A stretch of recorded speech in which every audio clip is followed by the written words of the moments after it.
Tado, umalangaw-ngaw ang malakas na pagtawag ni Emmy sa loob ng silid. Muli siyang napasigaw nang maramdaman niya ang paghilab ng kanyang tiyan. Maya-maya lamang ay bumukas ang pintuan ng kanyang silid. Mula roon ay pumasok ang humahanggos na si Tado. Miss, kitang-kita ang pawisan nitong noo, na tila ba galing sa malayong pagtakbo. Sumasakit ang tiyan ko. Nakangiwing humawak si Emmy sa kanyang tiyan. Mangganganak na yata ako. Nataranta naman si Tado sa sinabi nito. Tawagin ko lang si Doc Miss. Kumilos ito palabas ng silid, ngunit natigil siya nang tawagin siya ni Emmy, at ituro ang intercom na nasa loob. Hindi na moari ni Emmy kung anong sumunod na nangyari. Hindi na niya kasi malaman ang gagawin, dahil sa paghilab ng kanyang tiyan. 2 araw na siyang nasa hospital, para lamang hintayin ang pagdating ng kanyang due date. Makailang ulit siyang nagsabi kay Tado na umuwi na sila, at pupunta na lamang sila ng hospital kapag mangganganak na siya, dahil nag-aalala siya sa bill, pero ang sabi naman ni Tado, sagot raw umano ni Mayor ang lahat ng gastos sa panganganak niya. Hindi naman niya nagawang ipilit kay Tado ang kanyang gusto. Makalipas lamang ang ilang sandali, ay dumating na ang doktor. Hindi na niya napagtuunan ng pansin ang mga dumating, dahil sa paghilab ng kanyang tiyan. Namalaya na lamang niyang nasa loob na siya ng emergency room. Hindi ko na kaya. Nakangiwi na lamang siya nang muling humilab ang kanyang tiyan. Kaya mo yan ma'am, tinig iyon ng isang nurse. Tandaan mo lang, tikom ang bibig then saka kaumiri. Narinig pa niyang tura ng babaeng doktor. Ready, marahan na lamang siyang tumungo. Okay, I will count, panimula nito. Tinipon naman niya ang kanyang lakas. 1, 2, 3, push. Buong lakas siyang umiri, hanggang sa tila naubos niya ang kanyang enerhiya. Hindi ko na yata kaya Doc. Maluha-luha niyang saad. Kaya mo yan malapit na ma'am. Isang push palalabas na ang panganay mo. Umiling siya. Umawang ang bibig ng doktor, ngunit natigil ito nang bumukas ang pinto ng emergency room. Mula roon ay pumasok ang matangkad na lalaki. Nakasuot ito ng kulay asul na personal protective equipment. Nakasuot din ito ng salamin sa mata. How is she Doc? Mukhang nahihirapan ang pasyente sir. Kapag po hindi niya kinaya ang normal delivery, we have no choice but to do the cesarean section. Tumango naman ito bago muling nagsalita. Do everything you need to do. Ang importante ligtas sila. Napangiwi na lamang si Emmy, nang muli niyang maramdaman ang paghilab ng kanyang tiyan. Naramdaman niya ang paglapit ng lalaki sa kanya. Humawak din ang bagong dating na lalaki sa kanyang kamay. Okay ma'am, isang try pa. Nakikita ko na ang ulo ni baby. Konti na lang. Naramdaman niya ang pagpisil ng lalaki sa kanyang kamay, na tila ba nagsasabing kaya niya iyon. I will count again. 1, 2, 3, push. Binigay niya ang kanyang buong lakas. Napahigpit ang hawak niya sa lalaki, na para bang sa kanya ito kumuha ng lakas upang umiri. Good job mommy. Narinig pa niyang tura ng doktor bago bumagsak ang ulo niya sa labis na pagod. Makikita ang hirap niya sa maraming butil ng pawis sa kanyang noo. Maya-maya lamang ay narinig na niya ang iyak ng sanggol. Parang hinaplos ang kanyang puso ng sandaling iyon. Ngunit kung kailan nakalabas na ang bata, ay tila noon na rin niya naramdaman ang labis na panghihina. Nakita pa niyang inilapit ng nurse ang bagong silang na sanggol, bago siya napapikit. Pakiramdam niya ay nanlalabo ang kanyang paningin. Nang muli niyang imulat ang kanyang mata, ay nakita niyang kinarga iyon ng lalaking nasa kanyang tabi. Muli na lamang siyang napapikit ng manlabo ang kanyang mga mata. Tila narinig pa niya ang mahinang iyak ng sanggol. Gusto niyang magmulat ng mata, ngunit tila tuluyan na siyang nawalan ng lakas. Ma'am Emmy. Emmy. Narinig niya ang mga pagtawag na iyon, ngunit tila hindi niya magawang imulat ang kanyang mga mata. We have to perform the operation now. Tila narinig niyang tura ng doktor, bago siya tuluyang lamunin ng dilim. End of the flashback. Meron akong nagawa 3 years ago. Hindi niya moari, ngunit ganun na lamang ang paglakas ng tibok ng kanyang puso sa sinabi ni Ashton. You'll understand kapag nakilala mo na siya.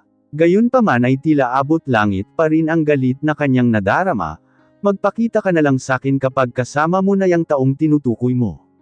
Marahas nitong hinila ang kanyang paa, dahilan para mapabitaw si Ashton sa pagkakahawak sa kanyang binti. Sinamantala niya iyon at agad na lumayo.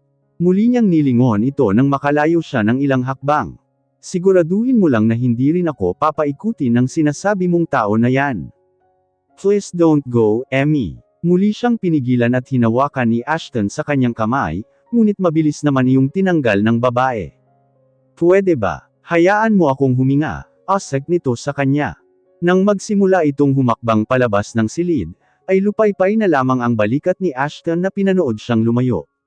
Samantala, nang tuluyang makalabas ng House of Blumentritt si Emmy, ay noon na bumuhos ang kanyang mga luha.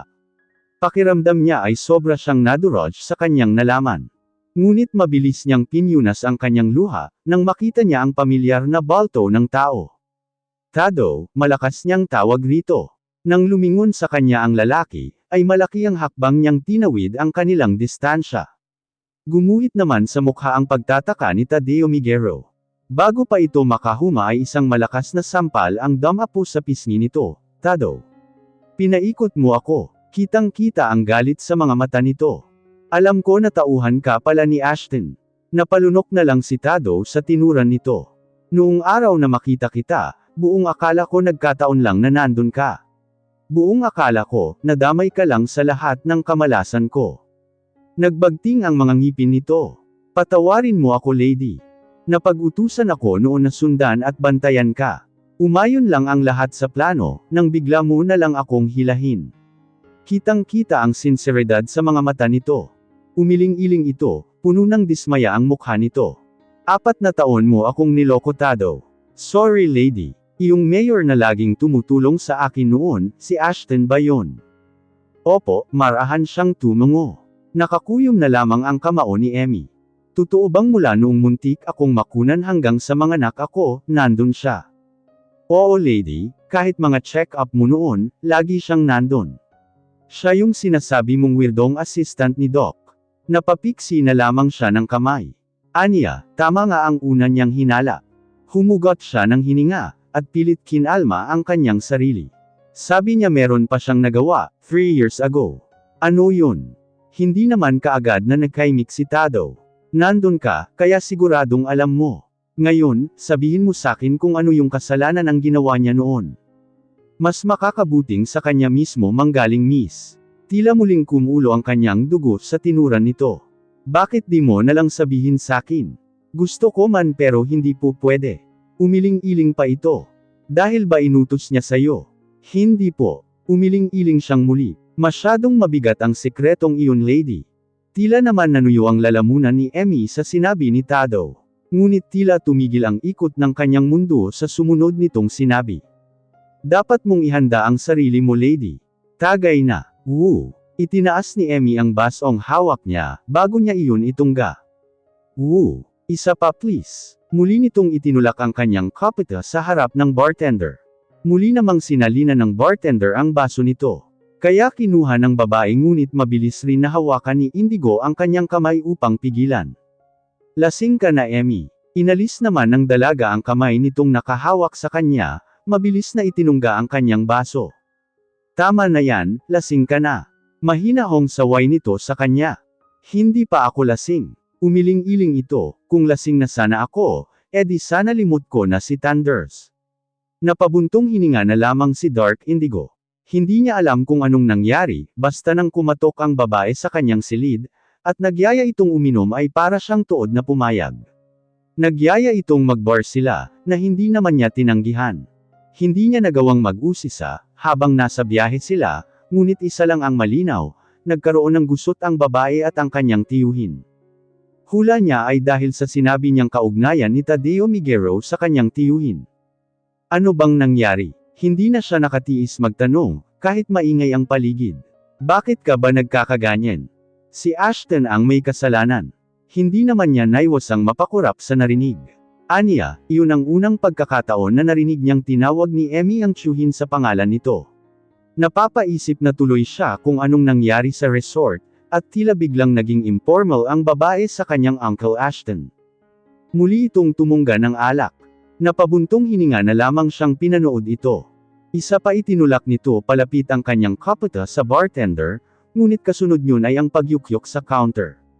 Ano bang nangyari, Emmy? Umungol naman ang babae, maya-maya lamang ay nagangat ito ng tingin. Alam mo yang uncle mo no, okay sana kaso lagi niya akong sinasaktan. Humawak pa ito sa dibdib niya na parang naramdaman niya ang sakit, isa pa ang tarantadong-tado na iyon. Pinaikot nila akong dalawa. Sakin ka na lang kasi Emmy. Hindi kita sasaktan. Mahina namang natawa ang babae. Hindi pwede. Muli nitong kinuha ang basong may lamang alak. Bago pa ito tuluyang makarating sa kanyang bibig, ay napigilan na siya ni Indigo. Bakit? Marahas namang napabuntong hininga ang babae. Hindi mo naman anak si Hyde.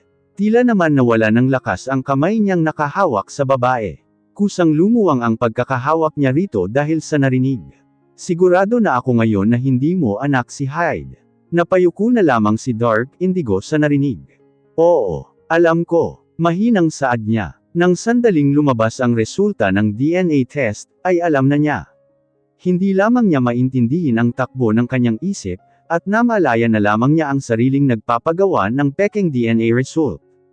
Pero pwede naman akong tumayong tatay niya. I am always willing. Masuyo siyang tumitig sa mga mata ng babae. Ang martir mo sa part na yan. Naiiling na tumungga si Emmy ng alak. Tara na nga, sayaw tayo. Bumaba ito sa kinauupuan niyang stall. Muntikan pa siyang matamba, ngunit kaagad siyang nasalo ni Indigo. Kaya ko na. Marahan niyang tinulak ang lalaki. Para naman akong lampanyan. Pag-iwang-gewang itong naglakad patungo sa dance floor. Nelang na lamang na sumunod sa kanya si Dark Indigo upang maalalayan. Nang nasa kumpulan na ito ng mga customer sa bar, ay sinabayan din niya ang tugtog. Humihiyaw-hiyaw pa ito. May ilang mga kalalakihan ang nagtangkang lapitan siya, ngunit natitigilan lamang ang mga ito sa tuwing makikita siya. Nagpatuloy naman sa pagsayaw si Emmy, na para bang walang pakialam sa paligid. Ngunit ilang minuto pa lamang ang lumipas, ay parang umikot na ang kanyang paningin. Nang mawalan siya ng balanse, ay kaagad naman siyang nasalo ni Dark Indigo. Gusto ko pang sumayaw. Reklamo nito nang marahan siya nitong hilahin. Hindi mo na kaya, lasing na lasing ka na. Alam mo ba si Thunder sinayaw niya ako. Sumubsob siya sa dibdib ni Dark Indigo. Napayakap na lamang siya sa lasing na dalaga upang alalayan ito. Gusto ko siyang kurutin, hinalikan niya ako. First kiss ko kaya yun. Bago pa makaimik si Indigo, ay umiling-iling ito. Ah, hindi pala. Nag-kiss pala kami dati. Mahina itong natawa. Noong ginawa namin si Hyde. Napabuntong hininga na lamang siya. Tara na Emmy. Lasing ka na talaga. Marahan niyang inalalayan ang babae palayo sa dance floor. Ayokong umuwi. Gigil pa rin ako sa uncle mo. Ginawa niya akong parang show nga. Pilit itong kumawala sa pagkakayapos sa kanya ni Indigo. Nang magangat ng tingin ang dalaga, ay kitang-kita niya ang panggigigil nito. Gusto ko siyang kurutin sa singit. Kaya nga dapat na tayong umuwi. Kung gusto mong saktan si uncle, saktan mo. Para doon man lang, gamaan ang nararamdaman mo. Muli niya itong hinila palayo sa kumpulan ng mga tao. Ayoko, umilingling ito. Muli itong sumubsob sa dibdib niya, kaya naman napayakap na lamang siya sa dalaga. Nang nasa ganun silang ayos na marinig niya ang pagtawag sa kanyang pangalan. Indigo. Kaagad siyang napabaling sa pinagmulan ng tinig. Uncle. Mabilis nitong tinawid ang kanilang distansya, bago pa siya makahuma ay damapo na ang malakas na suntok sa kanyang mukha. Naging mabilis rin ang kamay nito, dahil nang matamba siya ay kaagad nitong nahawakan si Emmy upang huwag ring matamba. Nang mapalingon sa kanya ang babae, ay mahigpit niya hinawakan ang braso niya, at kaagad na kinaladkad palabas ng bar. Let's go home. Puno ng awtoridad nitong turan. Tila wala rin itong pakialam kahit pinagtitinginan na sila ng ibang customer sa bar. Ayoko pang umuwi. Narinig pa niyang reklamo ng dalaga bago siya tumayo. Mabilis na humugot ng lilibuhin pera sa kanyang wallet si Dark Indigo, at ibinigay iyon sa bartender bilang bayad ng nainom nila. Matapos iyon ay mabilis ang hakbang niyang sinundan ang kanyang tiyuhin. Naabutan niya ang mga ito sa parking area. Naisakay na nito si Emmy sa passenger seat. Ako ang kasamang pumunta rito ni Emmy, uncle. Kaya dapat na ako rin ang mag-uwi sa kanya. Matalim na titig naman ang sinukli sa kanya ng kanyang tiyuhin. Mind your own business Indigo. Hindi sana kami magkakaproblema kung hindi ka masyadong pabida. Tinalikuran niya ito, at tinungo ang driver seat.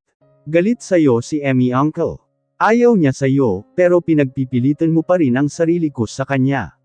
Dapat siguro, matuto kang tanggapin na lang ang katotohanan. Yumarko naman ang gilid ng labi ni Ashton Villacorda. May anak pa rin kami, Indigo. Lilipas din ang galit niya sakin, pero ang katotohanang ina siya ng anak ko, ay di kailanman magbabago. In the end, maaayos namin ang gulo para sa anak namin. Napakuyom na lamang ng kamao si Dark Indigo, nang tuluyang makapasok sa loob ng sasakyan si Ashton Blumenthal. Matalim ang titig niyang pinanood ang sasakyang papalayo. Sorry na lang, uncle. Hindi ako papayag na makuha mo na lang ng ganon kadali si Emmy. Sino ka ba? Nakakunot noong tumitig si Emmy kay Ashton Blumenthal, habang pangko-pangko siya nito. Sinakay mo ako sa kotse mo, tapos hindi ka man nagpakilala. Nang hindi pa rin umimik ang lalaki, ay gigil niya itong idinuro sa dibdib. Bigla mo na lang akong inilayo sa kasama ko. Nilang na lamang si Ashton Blumenthal. Baka magalit yun at di na niya ako pakasalan. Nakanguso itong sumubsob sa matipunong dibdib ng lalaki. And you think I will let him marry you? Lalo namang sineksik ng dalaga ang mukha nito sa kanyang leeg. Gusto ko siyang pakasalan. Parang sinaksak ang puso niya sa tinuran niyang iyon. Pagkatapos, happy family na kami kasama si Hyde. Napabuga na lamang ng hangin si Ashton. Aniya, kung alam sana nito gaano siya nasasaktan sa mga sinasabi niya. Nanatili lamang siyang walang imik. Nagpatuloy ito sa pagpasok sa loob ng House of Blumenthal. Maya-maya lang ay muling nagangat ng tingin si Emmy. Naramdaman niya ang paninitig nito sa kanya. Maya-maya lamang ay mahina itong natawa. Hindi niya tuloy maiwasan ang kunot noong mapabaling sa kanya. Teka, parang kilala na kita. Itinuro nito ang kanyang mukha. Ikaw yung Thunders. Thunders na napakagwapo. Nilang na lamang si Ashton, kasabay ng marahang pagbaba niya ng dalaga sa kama. Hindi niya moari kung matutuwa siya sa sinabi nito. Bago siya tuluyang makalayo rito, ay umangat ang kamay ng dalaga, at hinaplos ang kanyang pisngi. Talaga yatang lasing na ako, napakagwapo mo na kasi sa paningin ko. Mahinang tinapik-tapik ng dalaga ang kanyang pisngi. Pero naiinis pa rin ako sa'yo, Thunders. Napabuntong hininga na lamang si Ashton Blumenthal. Ginagap nito ang kamay ng dalagang nasa kanyang pisngi. Bahagya niya yang pinisil, habang masuyong nakatingin sa kanya. I'm so sorry. Napaungol naman ang dalaga, kasabay ng pagbawi nito ng kanyang kamay, at pag-iwas ng tingin. Narinig pa niya ang mahinang buntong hininga nito, bago nito ipinikit ang kanyang mga mata. Ilang sandali lamang ang lumipas, ay maririnig na ang mahina nitong paghilik. Noon na rin tumayo si Ashton Blumenthal. Lumabas ng silid at kumuha ng malilit na plangganang may maligamgam na tubig. Kumuha rin siya ng damit na pamalit ng babae. Nang bumalik siya ay nasa ganoong ayos pa rin ang dalaga, ilang sandali pa niyang tinitigan ito, bago kumilos ang kanyang kamay.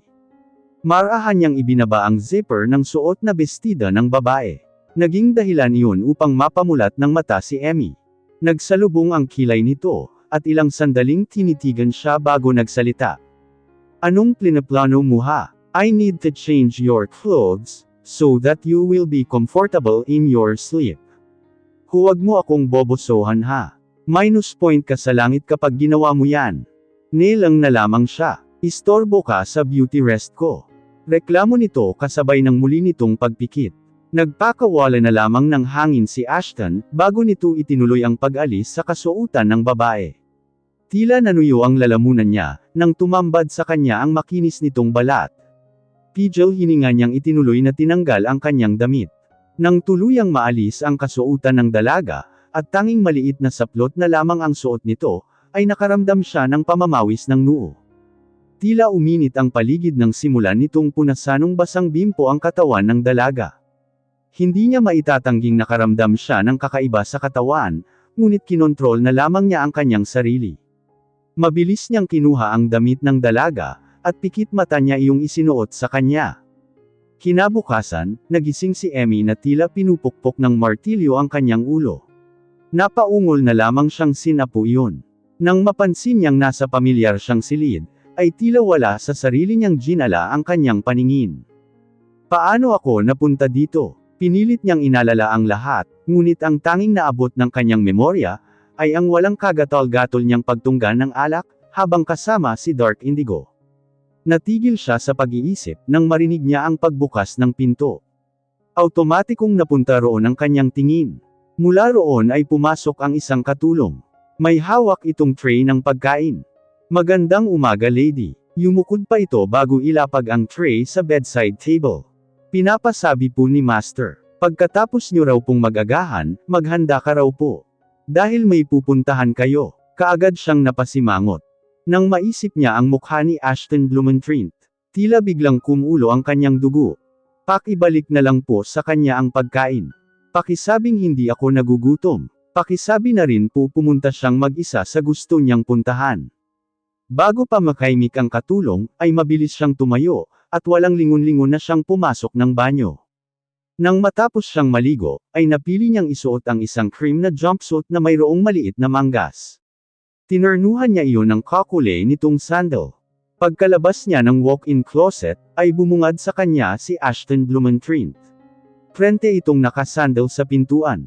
Halatang bagong ligaw ito. Nakasuot ito ng itim na polo na nakatupi, hanggang siko ang manggas. Pinasadahan siya nito ng tingin bago ito nagsalita. "You seem ready. That's good. Because today, you will finally meet him."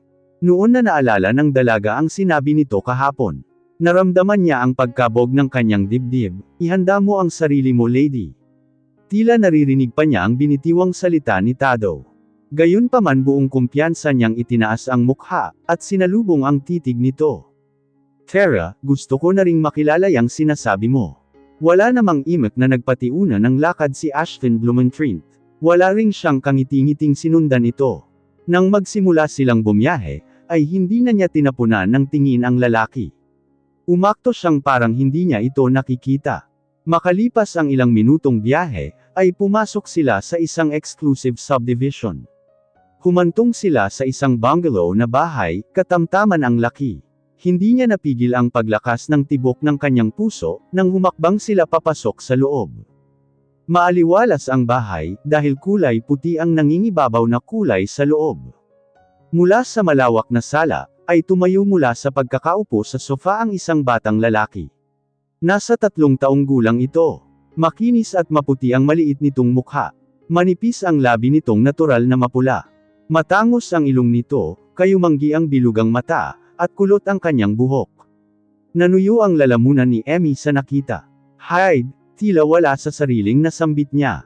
Ngunit nang muling damako ang tingin niya sa kulot nitong buhok, ay tila tinakasan siya ng kulay sa mukha. Puno ng katanungan ang mga mata nitong bumaling kay Ashton Blumentritt. Bago pa siya makaimik ay nagsalita na ito. "He is Hyde's twin brother.